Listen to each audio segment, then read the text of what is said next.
อนโมกบังดูเป็นเลอผู้งามสำเลอที่เห็นตะเหิงว้าววันนี้พาสุคนมาทงให้ทงหน้าบ้านดงหน้าขามเมืองอัจฉพังทองหรือว่าเมืองดงเห็นแขวงสวรรณเขตสปป.ลาวเด้อมาเบิ่งสาวผู้ไทยตกกากำลังเฮ็ดกาเฮ็ดโหตกาอยู่แล้วก็สิหว่านกานำสวัสดีล่ะนี่น้องใบคำอันตกลงซื้อตัวนี้เลยว่าถามเขาคือเนี้ยก็ดอกเขาคือค่อยหูจักซื้อนางเนาะนางใบคำนะซื้อผู้เลยซะซื้อเฮาเฮนโอ้เอาไปถามเขาซื้อเฮาเฮนโยทคู่อาจารย์นั่นแหล้วหูจักฮอดสิเลยแล้วอันเฮ็ดตะกานั่นได้ขั้นตอนเลยนี่ล่ะกำลังเฮ็ดละโหแล้วก็สิว่านเข้ามื้อนี้เลยบ่เฮ็ดไว้หรือจะเข้าดอหรือเข้างั้นเข้ากลางกับเข้าดอเนาะน้องใบคำหมู่น้องเป๊ปซี่กันถ้าผู้ใดเคยเบิ่งคลิปเก่าๆย้อนหลังก็คือเลยเห็นดูอยู่ดอกมาถ่ายน้องน่าจะ2 หรือ 3 ครั้งนี่ละมันนี่ก็มาก็บ่ใส่เนี่ยบ่ใส่เซโนมาแต่เซโนเนี่ยสบายดีเด้อทุกคนสบายดีวันนี้โพอยู่แล้วหาดอกกระเจียวท่าท่านอยู่ดอกมันก็ได้2-3ได้หลายดอกเติบซะมัดบ่ลงแล้วบ่ฮู้แต่ละแม่ไปบ้านแล้วเพิ่นเบิ่งเด้ถ่ายคลิปหน้าบ้านเพิ่นตัวนั้นละอันเห็นจบม.7แล้วได้เนาะโดยจบปีที่แล้วนี่บ่จบแม่นละ2 ปีแล้ว2 ปีละจบพร้อมน้องเป๊ปซี่เนาะโดยเป๊ปซี่จะไปทำงานแล้วน้องเป๊ปซี่ตกก็ไม่ได้ไปทำงานน้ำเราบ่อยู่เฮ้ยอยู่เฮินเนาะอยู่เฮ็ดหน้ามีผู้เฮ็ดบ่เล่นเลยมีคนเฮ็ดมีคนเฮ็ดเพราะว่าอยู่นี่ผู้เลยหลายคนก็ดอกคนละหน้าพี่น้องเดียวเนาะพี่น้องเดียวหั่นแต่ว่าคนละหน้าแบบว่าหันมูลมั่งเดียวกันนั่นแล้วก็แบ่งออกนั้นบ่ก็เฮ็ดหน้าเพื่อน้ำมันบัดนี้แม่นพูดโตก็โตต้องเฮ็ดนั่นเนาะอย่าไปเฮ็ดหลายๆคนพี่น้องหลายเลยจ้ะแม่ตัวผัดกลับมาอยู่บ้านแล้วบ่ย่าเราไปทำงานอยู่ไทยนะย่าแล้วโอ้เพิ่นนี่บ่นี่แม่ก็ไปเฮ็ดงานอยู่ไทยกันเนาะมาถ่ายคลิปแต่ละเธอละถามมาแม่แล้วมีเห็นจักเธอจักก็มาจักก็มานะแม่เพิ่นก็เฮ็ดหน้าได้ปีนี่เฮ็ดเป็นอยู่บ่เนาะหรือว่าลืมแล้วลืมเนาะเฮ็ดอยู่แต่ว่าเฮาบ่ได้เฮ็ดหลายปีแต่ยังน้อยพวกเราเฮ็ดแต่ยังน้อยพวกเราไปลืมง่ายดอกแสดงว่าไปอยู่ไทยหลายปีแล้วแม่หลายปีแล้วล่ะเฮ็ดเวทเพราะว่าเจ้าเฮ็ดนะขายข้าวขายอ๋อเป็นแม่ค้าขายกับข้าวบ่เอาลูกสาวไปนำเนาะบ่มีผู้อยู่เฮิ่นเลยบ่เอาไปป้าเพิ่นอยู่เฮิ่นก็อยู่ผู้เดียวอยู่ผู้เดียวเคยเอาไปเด้อแล้วอยู่แล้วก็เฮามาอีกโอ้บ่มีคนอยู่เฮิ่นเลยคนอยู่พ่อแม่ก็ไปเอ้ยก็ไปโอ้ไปหมดครับโอ้ก็คือแม่เพิ่นนี่ก็เคยไปเฮ็ดเวียกอยู่ฝั่งไทยเด้อทุกคนเด้อแต่ว่าลูกสาวนี่ยังบ่เคยไปอยู่บางนึงนี่คือว่าไปทำงานบ่ไปทำงานพี่เลยอยู่สวรรค์อยู่สวรรค์นี่เนาะเฮ็ดงานเพิ่นน่ะอยู่โรงงานโรงงานกระตุกกระตาบ่โรงงานเฮ็ดเลนส์แว่นตาโอ้เฮ็ดแว่นตาเฮ็ดเลนส์แว่นตาก็มีเนาะของประเทศเลยนะประเทศญี่ปุ่นบ่เลยไปเลยประเทศยังบ่เจอดนเลยเป็นได้เงินหลายอยู่บ่ไปเฮ็ดกะได้เดิน 4-5 ล้านโอ้แต่ว่ากินอยู่เองแม่โอ้กินอยู่เองว่ากินอยู่น้ำเผาก็คุ้มเลยเนาะ4-5 ล้านนี่อยู่ก็แล้วแต่เดินแบบบางเดือนถ้าได้ OT หลายก็ได้หลาย 4-5 ล้านก็ 7-8,000 พุ่นแล้วเนาะถ้าอยู่บ้านเฮาถือว่าคุ้มนะแต่ว่ากินอยู่เองมันก็เลยเช่าห้องเองกินอยู่นี่ก็เลยได้เงินเก็บ4 ล้านบ่แต่ละเดือนบ่ได้เก็บใจซื้อกินหมดเห็นกำลังเป็นผู้สาวซะเนาะให้กำลังจะกินกำลังจะได้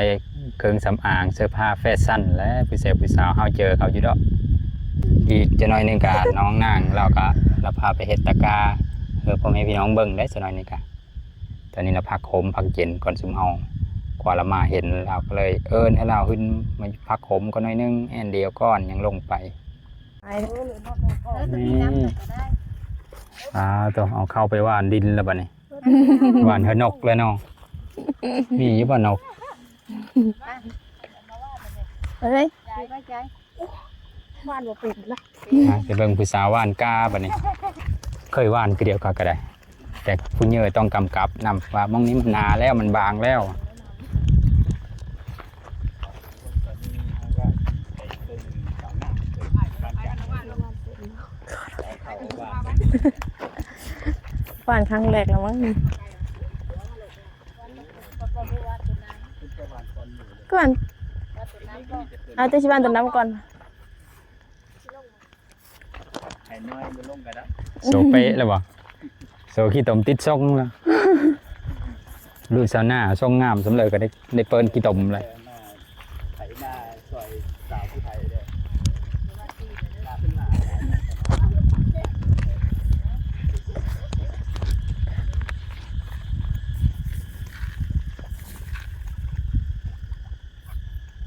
เสร็จเนี่ยชาวนาต้องเป็นวันกาเด็ก ครั้งแรก แรกหมดเลย แม่น สุดท้ายมีแต่แม้เป็นผู้ว่านเป็นผู้ตกกาเนาะเพราะว่าว่านกานี่มันก็สำคัญอยู่ได้มองเลยหนาหรือบางนี่ต้องกะเฮอถือ ทีนี้งาม จากงามจะขี้ละ เดี๋ยวบอสจะไปจอบอันน่ะช่วงอันน่ะดำหน้า มาเบิ่งว่ามองใดมันขึ้นบ่มองใดบ่ขึ้น มองใดมันดกมองใดมันบาง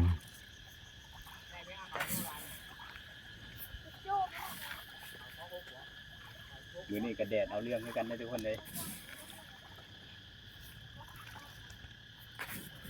บ่แม่นบ่ได้พลาดจำบ่คือเห็นเขา ๆกาเพิ่นมีหลายตาเติมนี่ ที่เขาหลุดลายแบบนั้น 4 ตา อืม วางไปเรื่อยๆอีแม่บอก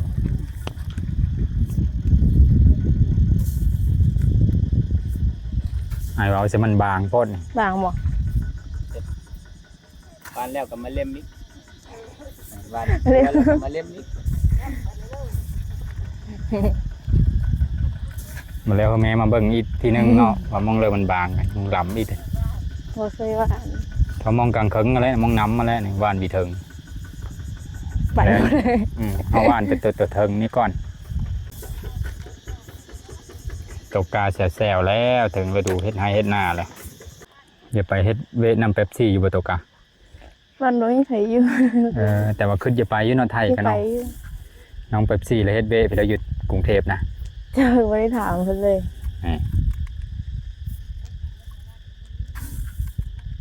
น้องนางก็จะไปทำงานแล้ว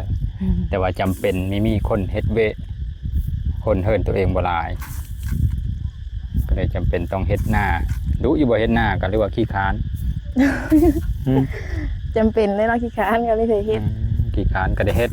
เกิดเอาเป็นลูกสาวหน้าล่ะนอกจากเอาโพโลยๆเนาะอย่าได้โพโลอยู่บ่ตกะ บ่มีไผเอา บ่มีไผเอา แสดงว่าตอนนี้น่ะโสด โจ้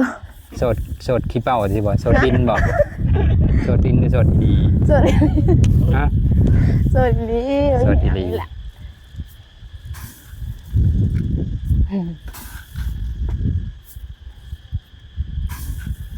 แต่ว่าซุมเฮาเรามีแม่นสายเปิดใจ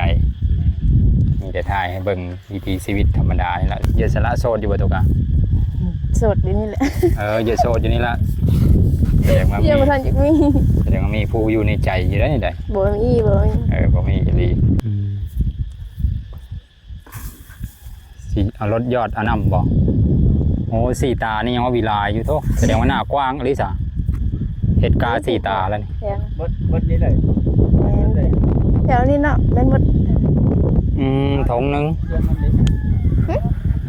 ให้ก็หน้าเขาอยู่แถว โคนาเขาฟังได้ดี แม่น ถงทางพุ่นน่ะสิยอดเอาถงนี่ล่ะสิดำเอาในนั้นบ่โอ้กันถ้าหลายคนวันนี้เธอเฮิรนตัวทั้งหมดจะคือละคักเนาะเฮ็ดเฉยเดียวแล้วไว้อยู่ดอก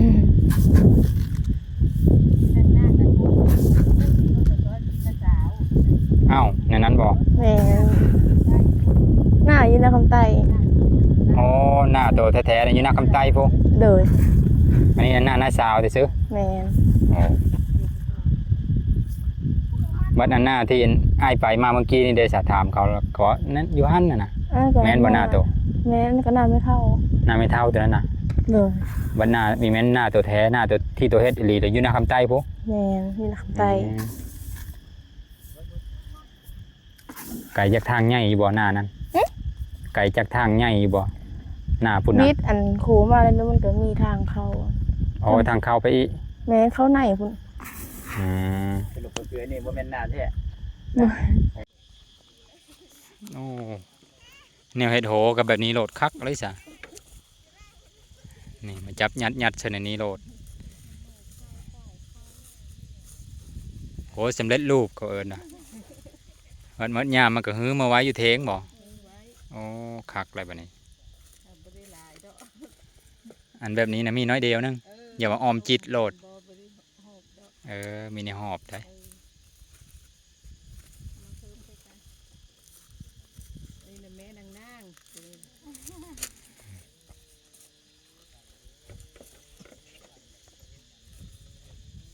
เลิกขี้คร้านเฮ็ดเวะกันนี้ไปกรุงเทพกันมิน เพิ่นเฮาก็มาถึงกรุงเทพได้ คันนี้มี จักเท่าปีแล้วเฮาก็มาเฮ็ดหน้าปีนี่ล่ะ คันผู้เลอนี้มีท่านก็ได้เฮ็ดเวะเฮ็ดงานมานี่ล่ะเฮ็ดเวะใส่พอใส่แม่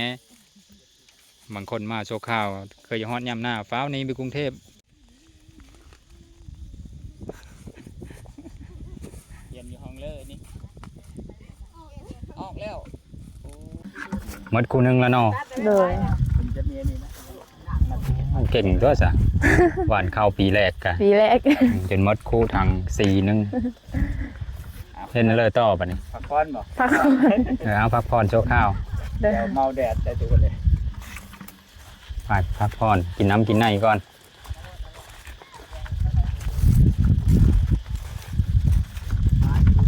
แต่ละมื้อตัวเฮ็ดภาษาตอนยังมีท่านเฮ็ดให้เฮ็ดหน้านี่นะ อยู่โดด อยู่เฮินอย่างเดียวเนาะ แม่น แสดงว่าคันถ้าไปดินนำก็เจอซุมื้อเนาะ ดินใช้ ดินอยู่เฮินนะ อ๋อเจออยู่เฮือนนั่นแหละบ่ได้ไป ส่วนหลายอยู่แต่ในเฮิน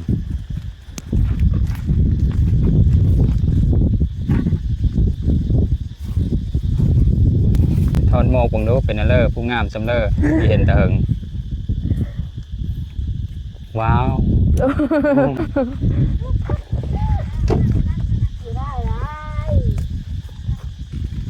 น้องนางนะฮักเด้อน้องนางเด้อ อืมผมยง เย็นหน่อยอยู่นะ พวกไม้หลาย ลมพัดลมพัดเบาๆทุกคนเนี่ยแดดก็ฮ้อนอยู่ก็แห้งอยู่ได้แดดนะแต่ว่าลมพัดเบาๆก็ มีลมยังใคร แมว แมวเรา แมวน้อยกระโดดลง เอาแมวมาน เทเลอร์ระบุอายุตัวเทเลอร์ระบุปีนี้ ำ19 19 ปีแล้วเลย18จบม.7แต่ปีที่แล้วมีได้เห็น1 ปีแล้วเนาะ แม่ อันนี้ปีที่2บ่หรือปีหนึง ปีที่2 ปีที่นี่แหละ จบมา2 ปีนี่แหละแต่ก็ไม่ได้ไปเห็นต่อเนาะ บ่ได้ไปบ่มีเงิน บ่มีเงินเห็นต่อ ก็เลยเอาซ้ำนี้แล้วเนาะ โดย มันนี่ก็เฮ็ดเพิ่มมันนี่อยู่เฮิร์นได้ซื้อแล้วก็เฮ็ดให้เฮ็ดหน้า แม่นยามหนักเฮ็ดหน้า เต็มผู้ว่ามาขอได้ซื้อเนาะ โอ้บ่มีใครมาขอ เดิน4ก็ผ่านไปเดิน6ก็เคยจะผ่านแล้วยังไม่มีผู้มาขออยู่เนาะ บ่งามเลยคนมาขอ อ๋อทุกคนว่าได้น้องนางงามอยู่บ่เราว่าเราบ่งาม ก็เลยบ่มีผู้ใดมาขอครับ ปกติได้สาม เลยบ่ใส่ว่า งามเลยน้องนางผิวเราดีนะบัดปกติละอันแถวคงเคงบ้านชุมโตแล้วอายุจักปีเขายังมีผู้มาขอหลายๆนะแบบสะเล มีประมาณ20ขึ้นไป ไป มีนิยมเอาโพแต่น้อยซะเนาะแถวนี้เนาะ แม่ ระดับสาวขึ้นไปก็ถือว่าโอเคมาตรฐานอยู่สาว5ขึ้นไปก็ยังดีพร้อมที่เป็นแม่พันธุ์ได้สาว5ขึ้นไปส่วนหลายละเขตเนาะก็นี่ละเอาโพแต่น้อยโพด 45บ่ 45ก็เอาละบางคนกระท้องแล้วก็จำเป็นต้องเอา ผิดพลาด ผิดพลาดแล้ว ผิดพลาดไปตั้งใจ ผิดพลาดกันบ่ผิดพลาดกันแล้วไปยังบ่ทันเอาผิดพลาดแล้วก็จำเป็นต้องเอาแล้วผู้เป็นแม่ก็โอ้ยดูสาวกันกำลังเป็นตาแย่งกำลังเป็นตาฮักตาแพงให้ยุยเซ็ดน้ำตาน้ำก็มีได้ที่ผ่านมาเคยเห็นนะ แม่ เดี๋ยวลู อุตส่าห์ว่ากำลังเป็นตะฮักตะแพงบัดไปพาดท้าเสถีเฮอผู้บ่าวแล้วไปบุญแล้วค่ะแต่มีซ้อนท้ายมอเตอร์ไซค์แล้วแวะทางรถผู้บ่าวก็ได้โยมก็มีรอดนี่ล่ะคือได้ซ้อนท้ายมอเตอร์ไซค์ บ่แม่ก็บ่ได้บ่ บ่รอดได้น้องนางล่ะได้โผคนไทยเนาะน้องนางเนาะ โดย จังหวัดพี่เลยนั่นน่ะ จังหวัดนนทบุรี โอ้อยู่ในกรุงเทพเลยจ้ะ แต่อยู่หัน ปริมณฑล แต่ว่าจะเฮือนบ้านเราอยู่ โอ้อยู่ต่างจังหวัดพุ่น แม่ แต่มาทำงานอยู่ปริมณฑล นนทบุรี นนทบุรี นนทบุรี แถวบางบัวทอง เคยไปนะซอยหอนาฬิกาบ่เคยไป อืม เคยไปแต่ทาน้ำนนท์ แสดงว่าหลายคนก็เคยไปทำงานอยู่ไทยเนาะคันว่าเอาเลิงกรุงเทพมานี่บ่ได้มาลดซอยเลอเป็นซอยเลอเขตเลอเป็นเขตเลอ บ่ใส่นี่ใหญ่อยู่ไทยเลยก็ว่าไทย โดย 10กว่าปีเลย โอ้ คนไทยกับคนลาว คนลาวเนี่ยแต่ว่าไปเฮ็ดเวียกอยู่ไทย อ๋อ จบมาไปอยู่ไทยเลย อ้ายอยู่บ้านยัง พี่หนู เซโนได้บ่ แม่ เดี๋ยวคนแถวอื่นนะ คนแท้ใด ขึ้นแถวเวียงแถว โอ้ยเวียงเขาสิมาฮอดบ้านเฮาเลย เอ้าดีว่าอะไรขี้ มาถ่ายคลิปไปทั้งหมดได้อเนาะ แม่ แต่อยู่ไทยก็ยังมาถ่ายอยู่พี่ แม่นล่ะ ยูทูบเบอร์ไทยก็หลายอยู่ได้ เห็นยูทูบเบอร์ไทยก็มาบ่มันถ่ายเจ้ามีอยู่ บ่ค่อยมี บ่ค่อยมีเนาะแสดงว่าเจ้าไปไกลเฮือนเจ้าเบิด แม่น คอยไปได้ถ่ายน้องเขา โอ้ ทรงเหิงๆตั้งแต่ปีที่แล้วพุ่นเนาะถ่ายตัวนั้นเนาะ แม่น บ่ได้ถ่ายดุๆและยูทูบเบอร์ไทยเห็นแล้วเขาก็สิมาถ่ายนำรถเดาะเพราะว่าสาวผู้ไทยมันถ่ายง่ายเขาว่าบ่คือทั้งอื่น แล้วก็ตาหักพร้อม ให้ความร่วมมือดีแน่สาวผู้ไทยเราบ่ยิ่งไปได้เนาะ แม่นวันนี้น้องเพิ่นก็บ่ได้ขี้คุยเลยเนาะ อืม บ่ ประทับ มีแต่ยิ่งแห้วเขาเบิ่งยิ้มตลอด ขนาดเพิ่นหวานกายยังเศร้า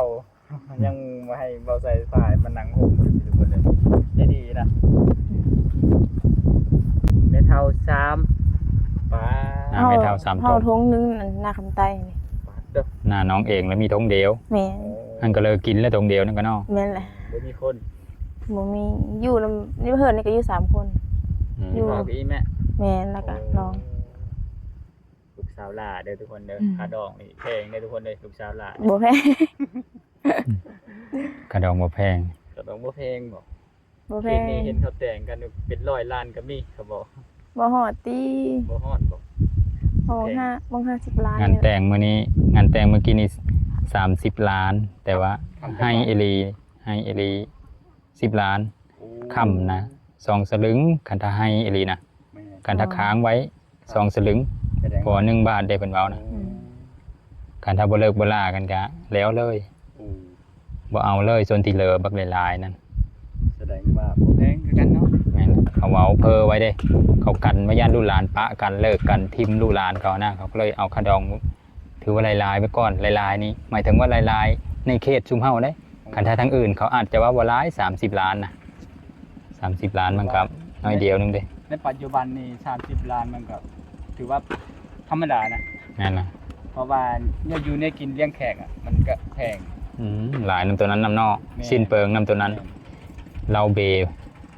เนี่ยอยู่ในกิน ขนาดเป็นก็หลายแสนนะเป็นหลายล้านแหละว่าหลายแสนเลย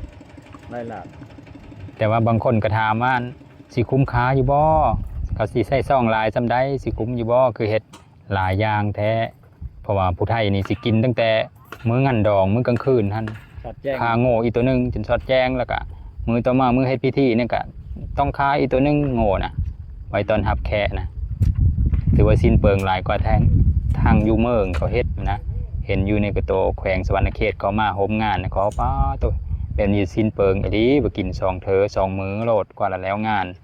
คันทั้งในเมืองเขานี่ก็เฮ็ดแต่มื้อเดียวแล้วก็แล้วกลางเว้นนั่นแล้วก็แล้วคือคุ้มค่าบ่หมายถึงว่าได้กำไรบ่บิได้นึกถึงโซนนั้นนึกถึงแต่ว่าขอให้จบขอให้แล้วฮีดแล้วคล้องเพราะว่าในโซนหนึงกันยังถือพีอยู่คันถ้าบ่เฮ็ดก็พีทามกินเฮ็ดให้คนในครอบครัวมันเจ็บปวดเป็นมะล่องจองแจงไปคันถ้าว่าบีเฮ็ดฮีดนั้นเฮามันแล้วก็ได้ก็เลยจำเป็นต้องเฮ็ดบางคนก็จนได้ลูกได้เต้าแล้วก็ยังจำเป็นต้องแต่งคือเก่าได้เพราะว่าจนลูก อย่าได้โพพุ่นหรือว่าลูกอย่าได้แม่พุ่นพ่อแม่นี่ยังจำเป็นต้องแต่งทำอิฐนครอันซื้อหรือว่ามันอันซื้อกระยูน้ำเดียวได้เลยฮีดผู้ไทยซุมเฮานะมาเฮ็ดเบเฮ็ดงาน เดี๋ยวนี้เนาะ นั่นล่ะยังบ่มีเงินอยู่นํกันจนผู้แลจนเฒ่าแก่ผู้แลบางคนก็จนเฒ่าจนลูกไผลูกจะได้ลูกไผลูกเคยผู้นั้นยังจำเป็นต้องแต่งต้องเฮ็ดน้อยๆก็แล้วดอกพอแล้วพิธี ตอนแรกก็คือไปมั่นไว้ชื่อ นั่นแหละมันมาขอ มันขอไว้ ขอไว้ ผูกแขนได้นะเฮาพร้อมคอก็เอิ้นว่าเข้าพร้อมคอ จะถามผู้นี้จากนั่นบ่ เนี่ย น่าจะแม่น ตัว เอิ้ อั น นตัวจะถามมานะ ถามผู้นี้แล้วนี่ถามหำหมออยู่พุ่นอยู่เทิงๆบ่เด้อวะ หักแทงกันโดนๆบ่ปะบ่ทิ่มกันทุกคนเลย กระดองจากพะเลอบุญนี่แต่ว่าบันดงนาคามกัน น่าจะบ่เกิน50 ล้านบ่เนาะคันถ้าคนมาแต่เมืองอื่นก็เว้าแพงไว้ เพราะว่าเขามีเงินหลายกว่าเฮาคันคนบ้านเดียวกันก็ถือเคยมาแต่เมืองอื่นก็แพงไว้คันถ้า50 ล้านพุ่นแหละแต่ว่าเมื่อกี้นี่ก็เคยมาแต่พุ่นได้ทางเหนือภาคเหนือผู้แขวงโหพันธุ์พุ่นเขาก็ยังเว้าแต่30 ล้านคำบาทหนึงควายตัวหนึง เคยมาที่หัวพันผม นั่นล่ะ ป้าตกเมาเมียอยู่อาจจะพอดทุกคนเลย ไปทำงานอยู่ไกลๆนี่ก็ไปเจอกันอยู่พุ่นสายแนวโน้มแล้วอยู่ไกลสำเร็จก็โง่มาหาเดียวคือเก่าขาดสิได้บินมาคือนกเจ้าคือเขาเว้าแล้วขาดบิได้บินเจยเจิดนี่ หลังจากซุมเฮาดึงแหนน้องใบคำเฮาอยู่หมไปสัมภาษณ์ดินอยู่พุ่นละกะ โยกตกคุมแน่ เพิ่งเติบแล้ว ก็เลยน้องมาเฮ็ดเวะซอยเขาอีกน้อยนึงยังได้มื้อเหินมื้อนึงเข้านึงน้ำแล้วแบบ น้องเป็นจะไปซอยกับเราเห็ดรัวไปลงไปแมปมันกับพิธีดิบ่มีหีดเนาะ เอาบ่มาบ่ตัวนี้ บ้านแม่นะกับเพชรได้ บ่มัดหลายบ่มัดหลาย มัดบ่ มัดต่อแล้วข้างหน้าก็มามัด อ้าวนี่บ่มัดติ นี่มัด โอ้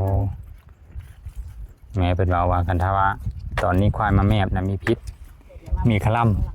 ตอนยังมีทันได้ดำนะตอนตกกาอยู่นะ บ่ข้างหน้าจังมัด แต่ว่ามีแต่เข้าเฮาสิเสียหายตอนนั้นละถ้าควายมาแมบก็ได้ถ้าสมมุติว่าเฮาดำแล้วควายยังมาแมบนะคลั่มแบบนั้นนะต้องได้เฮ็ดสู่ขวัญข้างใน ซ้อนขวัญสู่ขวัญ วันหน้านับฟังจะสิเฮ็ดแค่ปีละครั้ง โหนี่ก็ได้เฮ็ดทุกปีปีหน้าก็ได้ตัดไม้มาเฮ็ดอีก สำนางมันเคยจับ มันเด้อมามันโหซอยสาวผู้ไทยเด้อโหตะกายามเดินหกตกกาเดี๋ยวส่วนนี้กลับไปดิ้นน้ำผู้สาวเฝ้าตะกาไหลโง่ไหลควาย อยู่ตามหมตามเง่าตามเทงให้เทงหน้าแล้วคักเลยแถวบ้านนอกบ้านนาสุมเฮาก็ได้ ได้อยู่เลย แต่เก่าผู้บ่าวนี่ไปหาดิ้นผู้สาว ตามที่เขาเฝ้าตะกานี่แหละตามทงตามท้านี่แหละคักสุมือนี่ก็ยังลงเลยอยู่เด้อผู้สาวเฝ้าตะกานั่นสไลด์ตะดินโทรศัพท์บัดสุมือนี่บัดควายเป็นเฮาตะกาแล้วก็มีสมัยใหม่เลยเด้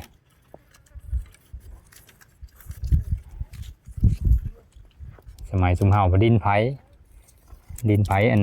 ก็มีได้เอาเงินพอเด้อซับหัวเข้าเดียวผู้เลือแพ้ละลูมซับหัวเข้าผู้นั้นหัวเข้าจนเคือผู้เลยจนลืมฮอดเบิ่งควายบางเธอกับควายเฮาตะกาแล้ว ว่ามัด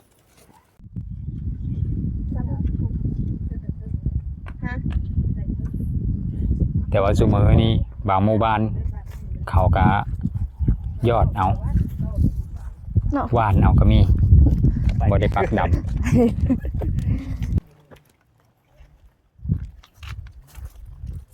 มันที่อีก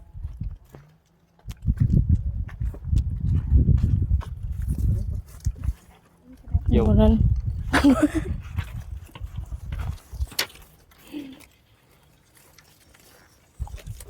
ไปป่ะโยก ได้บ่เอาเนาะ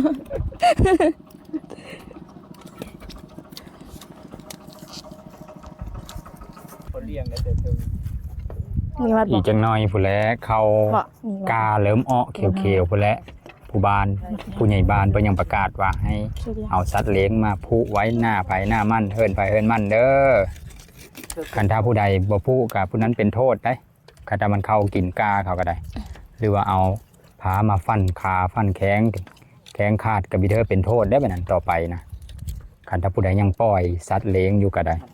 โง่ควายอยู่ตามตรงให้ตรงหน้าเลยได้ผูกมัดไว้ให้ไว้หน้าไผมั่นแล้ว แต่ตอนนี้ยังปล่อยตามธรรมชาติอยู่ได้ตอนนี้ได้ เขาก็เลยต้องเฮ็ดโหไปนี่ไว้ ยันควายเข้ามากินแล้วมันเขียวอุทุ้มวานกาไปจากพอตะไดมือนี่มันเริ่มเขียวขึ้นมาเนี่ยควายเห็นแล้วก็ห้อยน้ำลายเหยยืดๆซะแล้วมันก็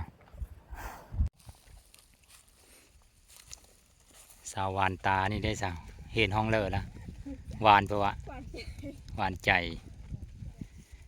สาววานใจอ้องเห็นแล้วเนาะอ้อมอ้อโอ้อ้อ3 ปีละเห็นมอเลอร์หันละอ้อมอเลอร์หัน ออกมห้า นี่ฮอนม.5ละใครอยู่อ่านจดหมายผู้บ่าวได้ละแต่เก่าเขามักเว้าได้ เห็นเด้อยังขี้ร้ายกะได้อ่านจดหมายผู้บ่าวได้ หรือว่าผู้สาวกะอ่านหนังสือผู้สาวได้ แต่เก่าเราเขาเขียนเด้เขียนหาผู้สาวแล้วเขียนจดหมายผู้อื่นอ่านเนี่ยแล้วผู้อื่นรู้ความลับบางเธอเขาก็อ่านเป็นอย่างอื่นผู้บ่าวว่าเมื่อแรงนัดเดียวอยู่ฮันเดอร์เลยแล้วเขาอ่านแล้วก็บอกแนวอื่นผู้แล้วไม่ได้เจอเดียวซ้ำแม้สวรรค์ใจผู้นี้นะเนาะผู้นั้นแม้สนางผู้ศพกบแบบหนึ่งอีมัดเข้าได้มัดเป็นบ่นางตัวกะ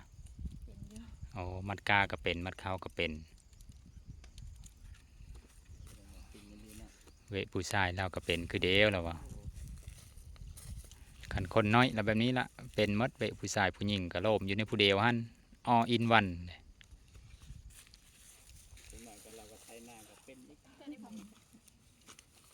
ตอนนี้ละน้องนางละจะเมื่อนึ่งข้าวนึ่งน้ำแล้วเวผู้หญิงอยู่ตัวเหินผู้ยัง2อยู่เกลือเป็ดเกลือไก่ยังหลายอย่างอยู่น้องก็จะได้เมื่อบานละเด้อวันนี้เด้อ ครับทุกคนเลย เอาเป็นว่าคลิปนี้ก็ซ้ำนี้ละ